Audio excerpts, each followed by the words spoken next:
Sa video na ito, pag-uusapan natin ang kwento ng The Rabbit and the Fox.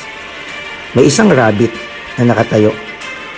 Alam niya na pinag-uusapan siya ng dalawang fox. Habang pinag-uusapan siya, tumakbo ng tumakbo si rabbit. Napakabilis din ang takbo ng fox. Kung mapapansin mo, sa bilis ng takbo ng fox, mas mabilis pa si rabbit na tumatakbo. Bakit kaya siya mabilis tumatakbo? Alam niyo po ba bakit siya mabilis tumatakbo? Pag binagalan niya ang takbo, malamang kakainin siya ng dalawang fox. Sa video na ito, hinahalin tulad ang buhay natin. Para saan mo ba tinatakbo ang buhay mo? Para lang ba mabuhay? O para ipaglaban mo yung pangarap mo at ipaglaban mo ang kalayaan mo?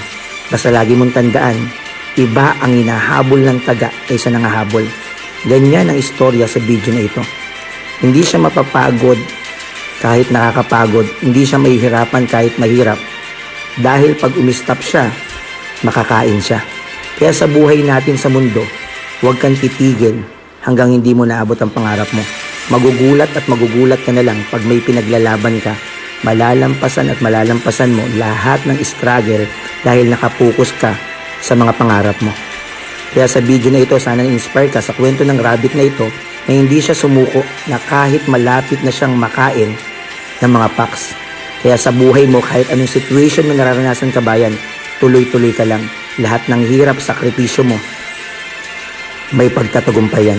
Basta nakapokus ka sa gusto mo sa buhay. Fight for your dreams. Walang imposible sa taong desidido at porsigido. Tuloy-tuloy ka lang. Laban para sa pangarap. Mapapagod at mapapagod din ang lahat.